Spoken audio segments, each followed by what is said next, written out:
To bring images into Illustrator to work on for your mood board. One common way that I see students bring in images is that they might have something saved on their desktop, and so they just click, drag, and drop from their desktop. So, okay, so like here's an image right here. They might just click, drag, and drop. Okay, and that seems to work pretty good.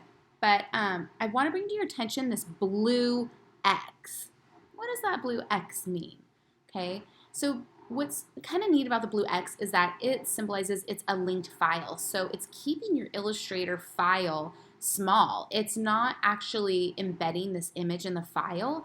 The image is saved on your desktop, and it's just kind of linking it open. So this is great when you're just working on your computer.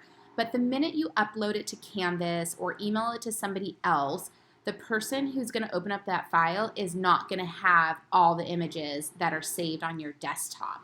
So this is actually not a good thing to do for this particular project. I have often had students, work really hard, and they'll have like 30 super cool images all over their board, and then when I open it, it's just blue X's and no images. So because I don't have all the 30 images that are saved on their personal desktop. For that to work, they would have to upload all 30 images, and then I'd have to download it. It'd be a mess, okay? So what do you do if that happens? If you see this blue X, all you have to do is hit embed. There we go. So now what happened is that my file is now a larger file size, but at least it includes this photo. So if I send it to someone, they will have it. Okay. So I don't normally import images this way. I'm only talking about it because I see students do it all the time.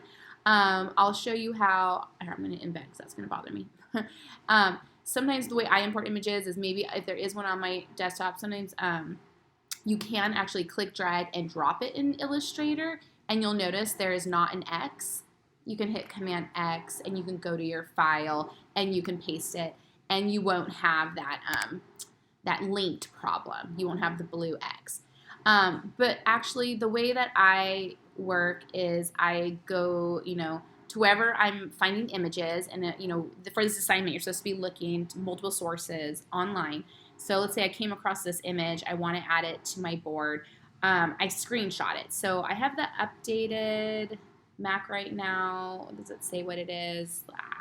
Okay, OS Big Sur, and they have this new feature to do screen print or screenshotting. All you have to do is hit Command Shift 5, and this little screen comes up, and you can move it however you want. And then you have the option to actually screen record a video if you want, but we would just use this and this little capture portion and hit capture, and it'll save it to our desktop. That's one way.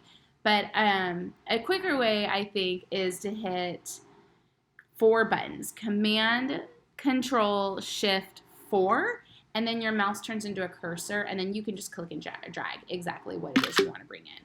That is saved on my clipboard, so I can only do that one image at a time. Okay, so I'm going to go to Illustrator. Now, if something's saved on my clipboard, I have to paste it. So to paste, you can say Command V.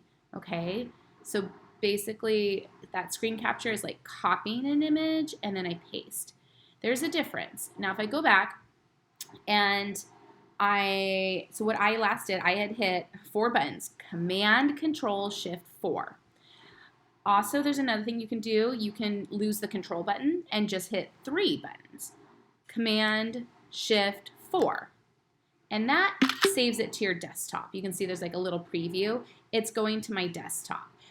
Sometimes, if you don't want to immediately paste it to Illustrator, you just want to save a ton of images on your desktop, maybe that's a better method for you. Okay. So I'm going to go back, and yeah, now again, as you move images, you're going to want to resize them. Do you remember what to hold to resize? That's distorted. I'm going to edit, undo, Command Z. When you click and drag with your mouse first, and then you push the Shift button, okay? Then you let go of the mouse, and finally you let go of the Shift from the keyboard.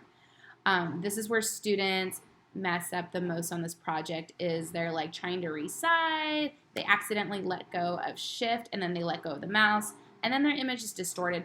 And it's sad because I think new students, their eyes aren't trained yet, so they don't even know it's distorted. They're like, it looks fine. But no, it's a big problem. You cannot submit distorted photos. You cannot have that anywhere in your portfolio. So just be very careful about that. So I'm just going to repeat it one more time. I'm going to click and drag to make it bigger, but I'm going to push shift after I started clicking and dragging. I'm going to keep pushing shift. I'm going to let go of the mouse, and finally I'll let go of shift. So I don't let go of them at the same time. You want to practice this, okay? All right, that concludes this video.